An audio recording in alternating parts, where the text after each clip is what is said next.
আসসালামু আলাইকুম। Education tips হাউসের পক্ষ থেকে সবাইকে জানাচ্ছি আন্তরিক শুভেচ্ছা ও অভিনন্দন। আজকের আয়োজনে থাকছে এডুকেশন টিপস হাউসের সহজ ব্যাখ্যা ও বিস্তারিত আলোচনা, বিগত সকল পরীক্ষার প্রাণী সম্পদ অধিদপ্তর নিয়োগ পরীক্ষার প্রশ্ন ব্যাংক, প্রশ্ন সমাধান। প্রাণী সম্পদ অধিদপ্তর পদের নাম হচ্ছে ল্যাবরেটরি টেকনিশিয়ান। আপনাদেরকে একটি কথা জানিয়ে রাখি, প্রাণী সম্পদ অধিদপ্তরের 19 জুলাই 2024 তারিখে অনুষ্ঠিত পরীক্ষায় আপনারা অবশ্যই সকল বিগত সালের প্রশ্ন সমাধানসমূহ দেখে যাবেন। ইনশাল্লাহ আমাদের এই চ্যানেলটিতে প্রাণী সম্পদ অধিদপ্তর পরীক্ষা উপলক্ষে বিগত সকল প্রশ্ন সমাধান সিরিয়াল করে আপলোড দেওয়া হবে। আপনারা ধৈর্য সহকারে আমাদের সঙ্গে থাকবেন। প্রশ্নটি ছিল 70 মার্কের, পূর্ণমান ছিল 60 মিনিটের। 1 নম্বর প্রশ্নে আমরা দেখতে পাচ্ছি, পা চালাও বলতে বোঝায় দ্রুত চলা। পা চালাও বলতে বোঝায় দ্রুত চলা। আমরা এখানে 4টা অপশন দিয়েছি যাতে আপনাদের এমসিকিউ পরীক্ষায় সহজে মনে রাখতে পারেন এবং সহজে দ্রুততম সময়ে দাগাতে পারেন। 2 নম্বর প্রশ্নে রয়েছে, প্রমিত বাংলা বানান নিয়ম চালু করেন কে? উত্তর, প্রমিত বাংলা বানান নিয়ম চালু করেন বাংলা একাডেমি। 3 নম্বর প্রশ্নে দেখা যাচ্ছে, কোনটি গন্তব্য শব্দের প্রতিশব্দ নয়? কোনটি গন্তব্য শব্দের প্রতিশব্দ নয়? উত্তর, জটিল পথ।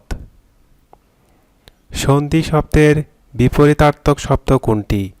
সন্ধি শব্দের বিপরীতার্থক শব্দ হচ্ছে বিগ্রহ। 5 নম্বর প্রশ্নে রয়েছে, তুলসী বনের বাঘ এর অর্থ কোনটি? ভণ্ড। তুলসী বনের বাঘ এর অর্থ হচ্ছে ভণ্ড। 6 নম্বর প্রশ্নে রয়েছে, যা জল দেয় এর এক কথায় প্রকাশ কি? উত্তর, জলদ। শেষ প্রশ্ন, উপন্যাসটি কার লেখা? উত্তর, শেষ প্রশ্ন উপন্যাসটি লেখা শরৎচন্দ্র চট্টোপাধ্যায়ের। ডাকঘর করা গল্পটি রচয়িতা কে? উত্তর, ডাকঘর করা গল্পটি রচয়িতা তারাশঙ্কর। 9 নম্বর প্রশ্নে রয়েছে, নীল কোন নদ, মেঘনা কেন নদী? উত্তর, এটি হচ্ছে বাংলা ভাষা রীতি। 10 নম্বর প্রশ্নে দেখা যাচ্ছে, বঙ্গবাণী কবিতাটি কে রচনা করেছেন? উত্তর, বঙ্গবাণী কবিতাটি রচনা করেছেন আব্দুল হাকিম। 11 নম্বর প্রশ্নে রয়েছে, কবি কায়কোবাদের বাড়ি কোথায়? উত্তর, নবাবগঞ্জ। 12 নম্বর প্রশ্নে রয়েছে, অর্থান্ত এর সন্ধিবিচ্ছেদ কোনটি? উত্তর, অতি যোগ অন্ত অর্থান্ত, এখানে যোগ হবে। 13 নম্বর প্রশ্নে রয়েছে, শব্দের অর্থ সমাস শব্দের অর্থ কি? উত্তর, সমাস শব্দের অর্থ হচ্ছে সংক্ষেপণ। 14 নম্বর প্রশ্নে রয়েছে, দ্বন্দ্ব সমাস এর সঠিক বিপরীত সমাস কোনটি? উত্তর, বহুব্রীহি সমাস। দ্বন্দ্ব সমাসের সঠিক বিপরীত সমাস হচ্ছে বহুব্রীহি সমাস। 15 নম্বর প্রশ্নে রয়েছে, সাহেব বিবি ও গোলাম কি সমাস? সাহেব বিবি ও গোলাম বহুপদী দ্বন্দ্ব সমাস। 16 নম্বর প্রশ্নে দেখতে পাচ্ছি, বাংলা সাহিত্য দাড়ি, কমা, কোলন ইত্যাদির ব্যবহার সর্বপ্রথম কে করেন? উত্তর, ঈশ্বরচন্দ্র বিদ্যাসাগর। 17 নম্বর প্রশ্নে রয়েছে, ভাষার মূল উপাদান কি? উত্তর, ভাষার মূল উপাদান হচ্ছে ধ্বনি। 18 নম্বর প্রশ্নে রয়েছে, কোন অর্থ পক্ষ অর্থে প্রকাশ পায়? উত্তর, পাকা আম। পাকা আম অর্থ অর্থে প্রকাশ পায়। হাত বাড়ি বাগধারার অর্থ কোনটি? হাত বাড়ি বাগধারার অর্থ হচ্ছে কৃপণ। সর্বশেষ, ফিফা বিশ্বকাপ জিতেছে কোন দেশ? উত্তর, আর্জেন্টিনা। 21 নম্বর প্রশ্নে রয়েছে, বঙ্গবন্ধুর নিচের কোন পদকটি লাভ করেন?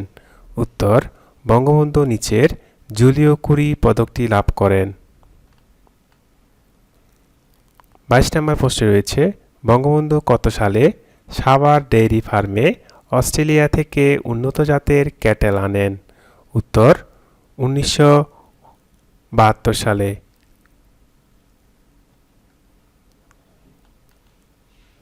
23 নম্বর প্রশ্নে রয়েছে মহান মুক্তিযুদ্ধ চলাকালীন কনসার্ট ফর বাংলাদেশ কোথায় অনুষ্ঠিত হয়? উত্তর মহান মুক্তিযুদ্ধের সময় কনসার্ট ফর বাংলাদেশ অনুষ্ঠিত হয় নিউ ইয়র্কে। 24 নম্বর প্রশ্নে রয়েছে বাংলাদেশের প্রথম কয়লা নির্ভর বিদ্যুৎ কেন্দ্র কোথায় অবস্থিত? উত্তর বড়পুকুরিয়া। 25 নম্বর প্রশ্নে ছিল বজ্রবৃষ্টির ফলে মাটিতে উদ্ভিদের কোন খাদ্য উপাদান বৃদ্ধি পায়? উত্তর পটাশিয়াম। 26 নম্বর প্রশ্নে রয়েছে ইন্টারনেট যোগাযোগ ব্যবস্থায় হোস্ট নেমকে আইপি অ্যাড্রেসের অনুবাদ করে কোনটি? উত্তর ডিএনএস সার্ভার। 27 নম্বর প্রশ্নে রয়েছে কোনটি মুক্তিযুদ্ধভিত্তিক উপন্যাস? উত্তর নেকড়ে অরণ্য। আমার দেখা নয়াচীন কে লিখেছেন? উত্তর বঙ্গবন্ধু শেখ মুজিবুর রহমান। 29 নম্বর প্রশ্নে রয়েছে আমার দেখা রাজনীতির 50 বছর কার লেখা? এটি আবুল মনসুর এর লেখা। 30 নম্বর প্রশ্নে রয়েছে আসমান কোন ভাষা থেকে আগত শব্দ? উত্তর ফার্সি ভাষা থেকে আগত শব্দ।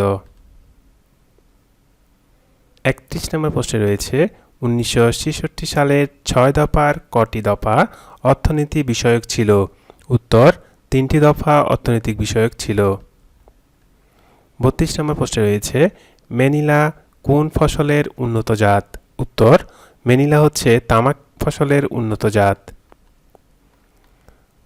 সেকেন্ডারি মার্কেট কিসের সাথে সংশ্লিষ্ট? সেকেন্ডারি মার্কেট শেয়ার বাজারের সাথে সংশ্লিষ্ট। 34 নম্বর প্রশ্ন রয়েছে সাবাস বাংলাদেশ ভাস্কর্যটির স্থপতি কে? উত্তর সাবাস বাংলাদেশ ভাস্কর্যটির স্থপতি নিতুন কুণ্ড। 35 নম্বর প্রশ্ন রয়েছে বানু সিংহ কার ছন্দনাম? উত্তর বানু সিংহ হচ্ছে রবীন্দ্রনাথ ঠাকুরের ছন্দনাম। সবাইকে আমাদের সঙ্গে থাকার জন্য অসংখ্য অসংখ্য ধন্যবাদ।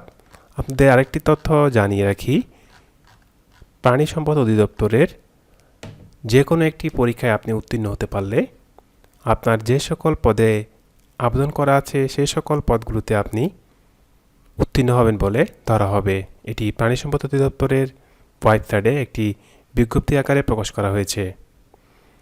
সবাই প্রাণী সম্পদ অধিদপ্তরের জন্য খুব গুরুত্ব সহকারে প্রিপারেশন নেবেন এবং আমাদের চ্যানেলটির সাথে থাকবেন এবং প্রাণী সম্পদ অধিদপ্তরের বিগত সালের সকল প্রশ্ন সমাধান আমাদের চ্যানেলটিতে এই ধারাবাহিকভাবে আপলোড করা হবে এবং এখন পর্যন্ত যেগুলো আপলোড করা হয়েছে আপনারা এগুলো ধৈর্য সহকারে দেখতে থাকুন। ইনশাআল্লাহ আপনাদের পরীক্ষা সম্পর্কে বিস্তর জ্ঞান লাভ করতে পারবেন সেই আশা রেখে আমি পরবর্তী আয়োজন দেখার আমন্ত্রণ জানিয়ে এখানে আমরা বিদায় নিচ্ছি। আল্লাহ হাফেজ। আসসালামু আলাইকুম।